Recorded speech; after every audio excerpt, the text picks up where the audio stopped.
Hola, mi nombre es Diego Grifón. Yo soy eh, profesor investigador en el Instituto de Zoología y Ecología Tropical de la Universidad Central de Venezuela. Vamos a hablar sobre epidemias desde una perspectiva ecológica. Esto lo vamos a hacer en una serie de 3 videos que cada uno va a tocar un tema diferente. Estos temas son el crecimiento exponencial como un fenómeno ecológico general, que nos permite entender las epidemias y muchos otros fenómenos ecológicos. Este, Luego, otro video sobre elementos básicos de epidemiología, utilizando como ejemplo el caso de la actual epidemia de COVID-19. Y finalmente un video sobre la ecología de las epidemias contemporáneas. Entonces, en este video nos vamos a centrar en el crecimiento exponencial. Vamos a intentar mostrar que es un fenómeno común, con lo cual en última instancia todos estamos familiarizados. Para esto vamos a comenzar con un conjunto de ejemplos. Luego vamos a construir un marco teórico y finalmente con este marco teórico vamos a ver algunas de las implicaciones que tiene el crecimiento exponencial. Entonces, bueno, el primer ejemplo que vamos a discutir tiene que ver con este bello animal que es originario del Océano Pacífico, pero que se introdujo en el Mar Caribe y ahora ahí es una especie invasora. Si ustedes aprecian en este mapa, vemos que para el año 2000 este animal estaba restringido a unos pocos puntos en Estados Unidos, ¿no? Para el año 2002 estos puntos, hay un mayor número de puntos. Para el año 2004 y 2006 aún más puntos. Para el 2008 y el 2009 muchos más puntos, y bueno, haciendo un salto hasta el 2015 vemos que todo el Caribe.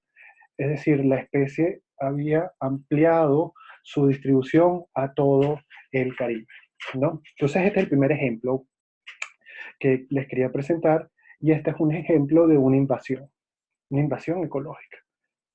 Segundo ejemplo tiene que ver con este organismo que es Spodoptera frugiperda. Es una polilla conocida también como el cogollero del maíz. Y fíjense en esta imagen. Bueno, esta imagen, lo que observamos aquí es un campo de maíz, un maizal, un monocultivo de maíz. Y si prestamos atención, nos damos cuenta que las hojas de todas las plantas presentan algún tipo de corte. Ahora, ¿a qué se debe que tienen esta apariencia? Se debe a que, sin excepción, todas las plantas que observamos tienen la larva de la polilla de la que estamos hablando. Ahora, ¿cómo es posible que este organismo haya alcanzado un número de individuos tan grande dentro del maíz? Bueno, esto es lo que se conoce como una situación de plaga, que involucra un crecimiento explosivo de este organismo. Pero es interesante que Spodoptera frugiperda es americana. Sin embargo, en el año 2016 llegó a Nigeria. Para enero del 2016 llegó a Nigeria. Para noviembre del 2016 se encontraba en todos estos países. Para febrero del 2017 en estos. Para abril del 2017 en todos estos. Y de hecho, ya para el 2018 se encontraba en toda el África subsahariana. A inicios del 2019 había llegado a Yemen, a la India, al sudeste asiático. A finales del 2019 ya se encontraba en China, y a inicios de este año había llegado a Australia. Entonces, en este caso, estamos hablando de una invasión. Es decir, con esta especie vemos que ocurren situaciones de plaga, pero también está ocurriendo en este momento una invasión importante. Es, y es interesante que en, en ambos procesos ocurre un mismo mecanismo que subyace, que ya vamos a estudiar. Otro caso interesante tiene que ver con algo que está ocurriendo precisamente en este momento en el Cuerno de África, donde esta especie de langostones está experimentando unos enjambres gigantescos. Hay una explosión poblacional. Bueno, ahora, ¿esto a qué se debe?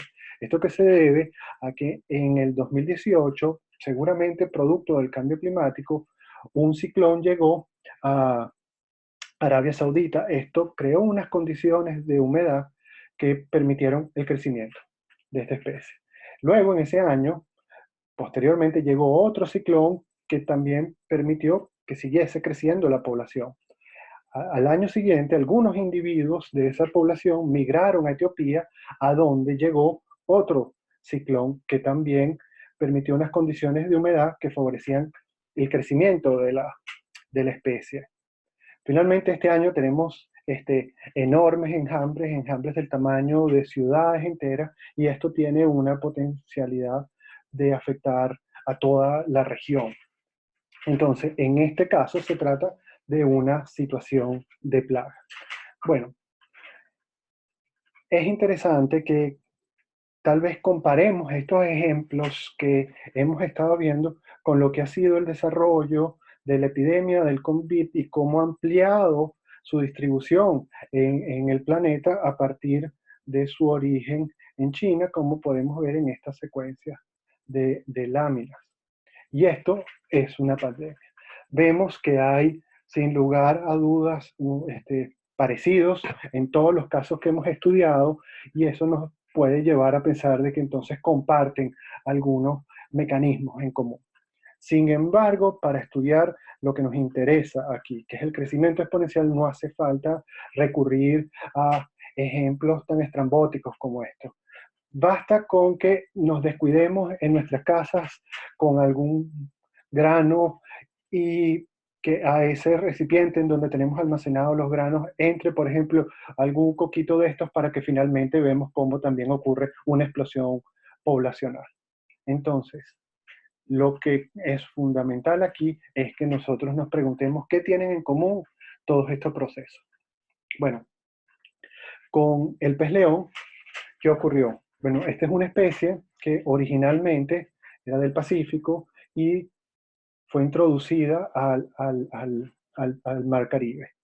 Seguramente liberándose de competidores, de depredadores, de parásitos, lo que le permitió experimentar la explosión poblacional y el aumento de su distribución geográfica. Con respecto al gusano cogollero, bueno, cuando un gusano cogollero llega, por ejemplo, a un maizal, se encuentra con una fuente de alimento prácticamente ilimitada, lo que le permite crecer de forma explosiva.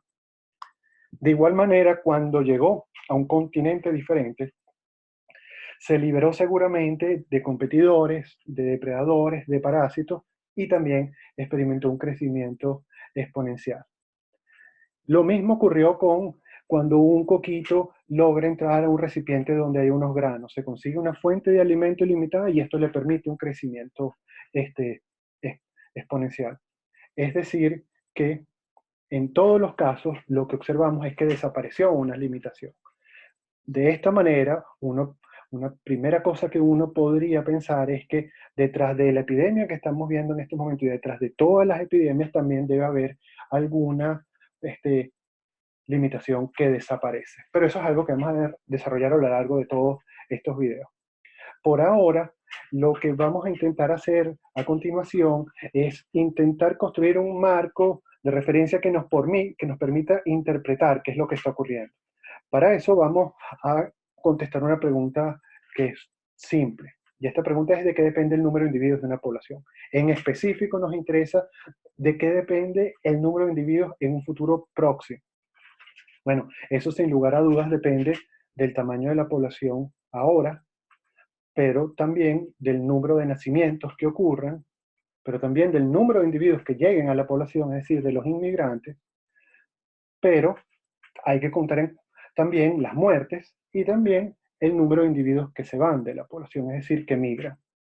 Ahora, esto que tenemos aquí, en realidad, son un conjunto de ideas relacionadas que intentan dar cuenta de un proceso.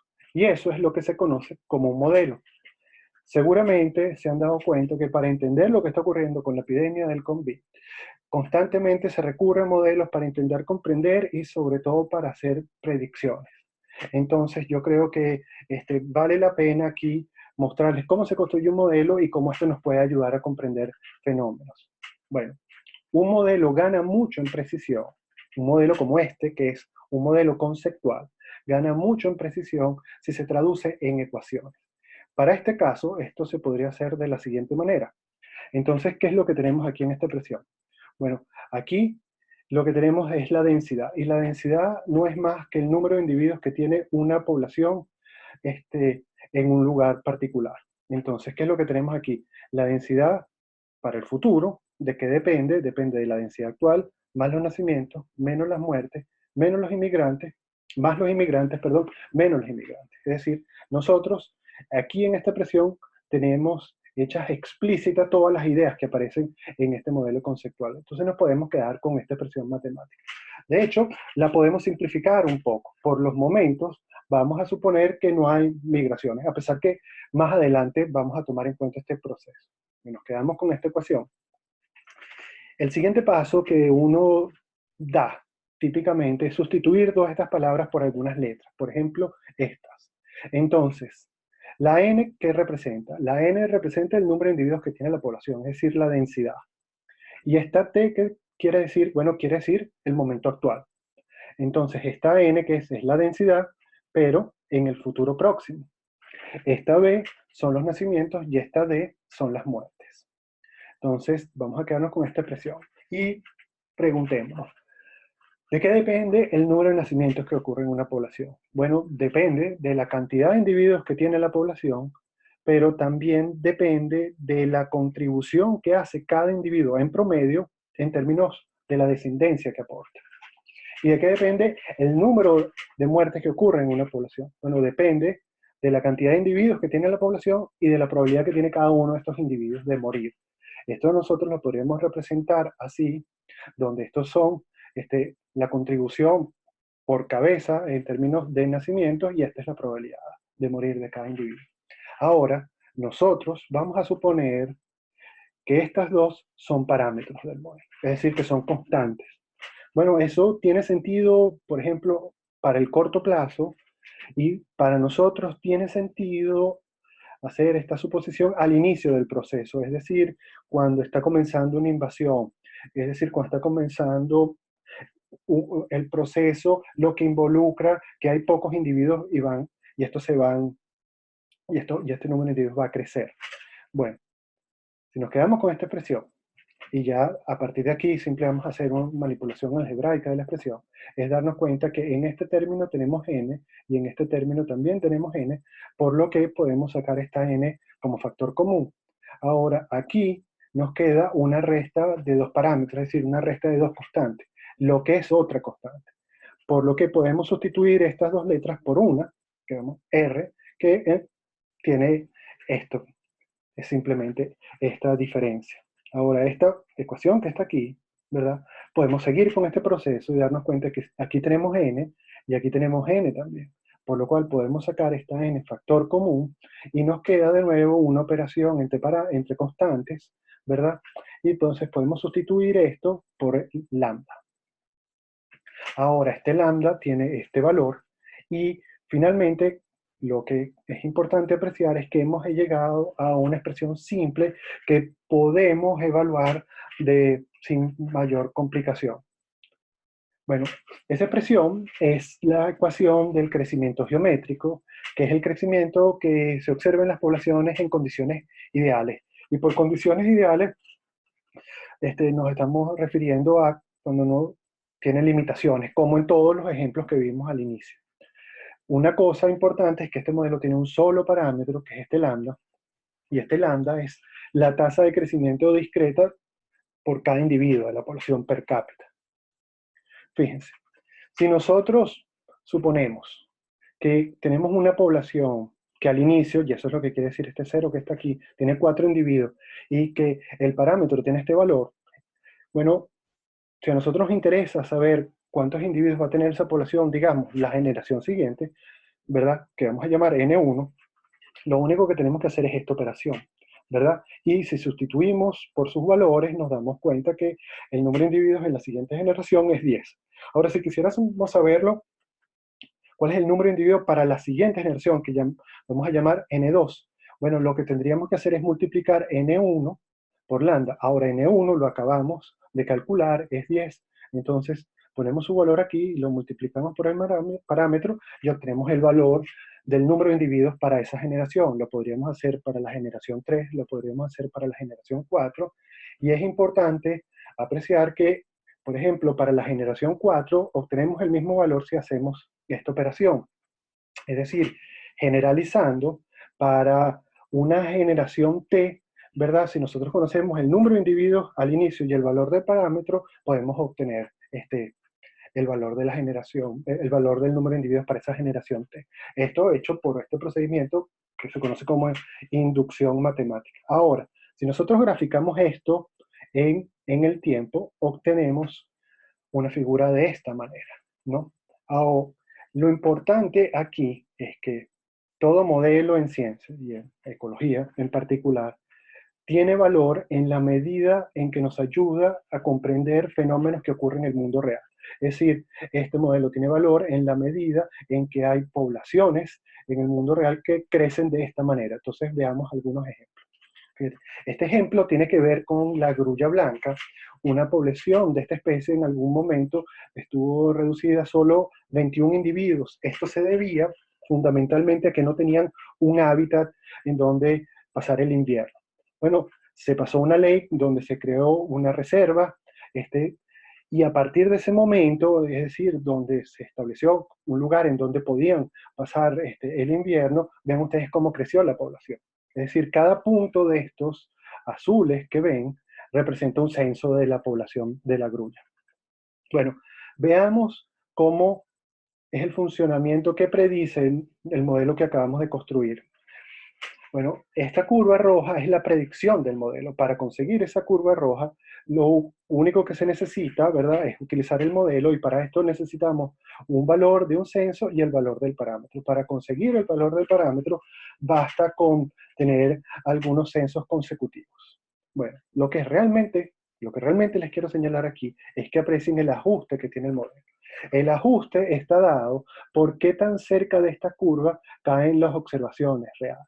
Y fíjense que prácticamente todas caen o muy cerca o sobre la propia curva, es decir, presenta un muy buen ajuste. Veamos otro ejemplo. En este caso, una población de elefantes que estaba reducida a solo 8 individuos. Esto debido fundamentalmente a la cacería.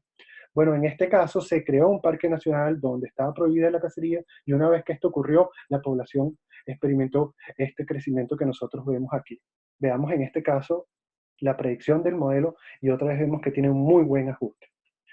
Veamos un ejemplo diferente.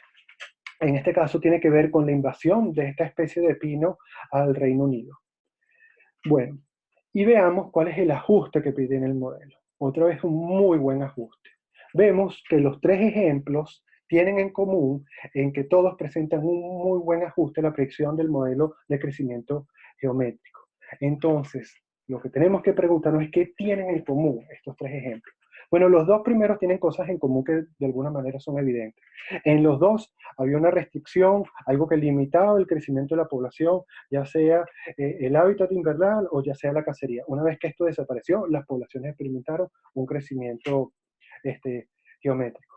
En el último ejemplo, lo que seguramente ocurrió es que una vez que llegó esta especie al Reino Unido, se liberó de competidores, se liberó de parásitos, y esto a su vez le permitió crecer.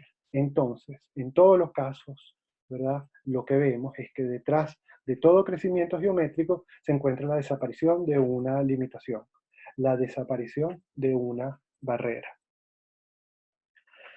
Nosotros pensamos en este tipo de crecimiento geométrico explosivo y lo asociamos típicamente a microorganismos, y ciertamente permite explicar el crecimiento de microorganismos bajo ciertas condiciones, es decir, cuando no existan limitaciones. Pero les quería presentar estos ejemplos, los anteriores, para que vean que en realidad es un fenómeno general que ocurre cada vez que una población no tiene limitación a su crecimiento, mientras no tiene limitaciones a su crecimiento. El comportamiento general del modelo es este que observamos aquí. Fíjense, supongamos que partimos de una población que tiene 100 individuos, es decir, que n es 100 individuos, y supongamos que lambda tiene un valor de 1. Es decir, aquí la operación sería multiplicar 100 por 1. Esto da 100.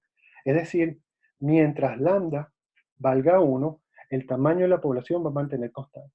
Pero si lambda tiene un valor mayor que 1, la población crece, y si lambda tiene un valor menor que 1, la población decrece. Es decir, que lambda igual a 1 es un umbral entre dos comportamientos que son cualitativamente diferentes, el crecimiento y el decrecimiento. Ya vamos a ver más adelante, cuando estemos estudiando específicamente las epidemias, vamos a ver que esto es importante. Pero ahora veamos otro ejemplo. Supongamos que tenemos una población de 10 individuos y veamos qué ocurre con ella cuando existen diferentes valores de lambda, 2, 10 y 100. Es decir, esto, diferentes valores de lambda, pero comenzamos en la generación 0 con 10 individuos en todos los casos. Si proyectamos en el tiempo estas poblaciones, vemos que cuando lambda vale 2, se necesitan 10 generaciones para alcanzar 10.000 individuos.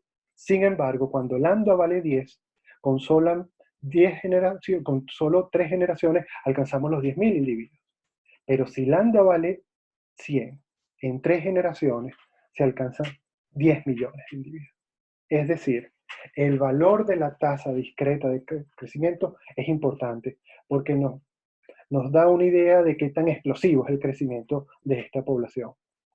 Veamos otro ejemplo. Este ejemplo va a simular el crecimiento de una población de lirios de agua, ¿verdad? Que crece en un estanque que vamos a simular por este rectángulo que está aquí.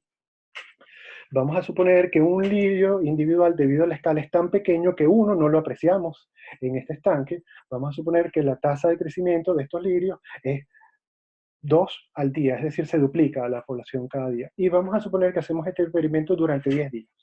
Bueno, este es el resultado de los primeros días. Vemos que debido a la escala ni siquiera podemos apreciar la presencia de lirios.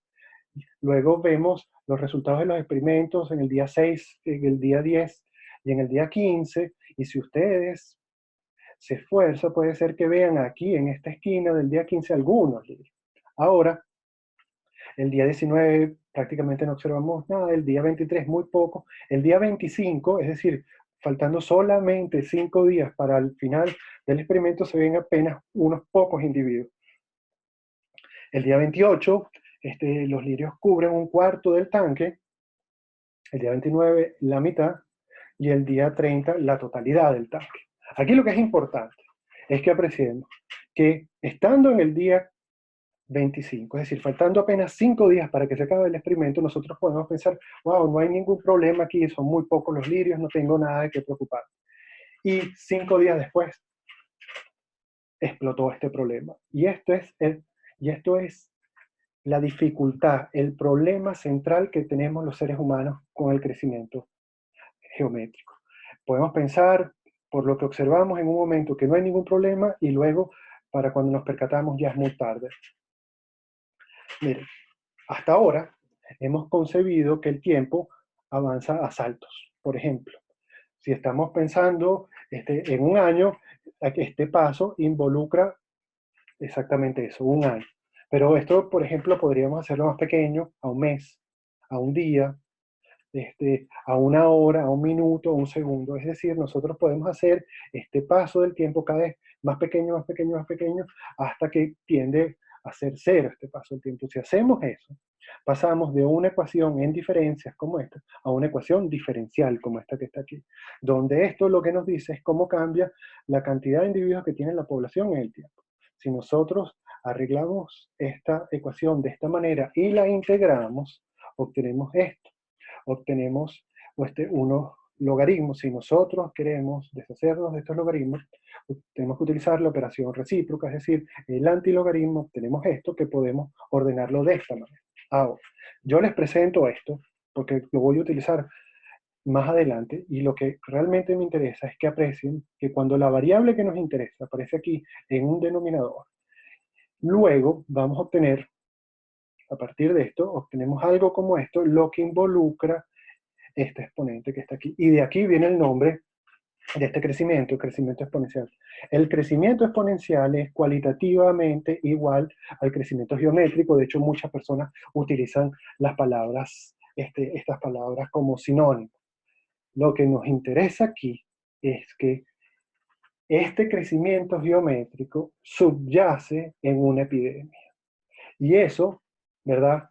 Utilizando ya herramientas específicas para el caso de las epidemias, es lo que es lo que vamos a discutir en el siguiente video.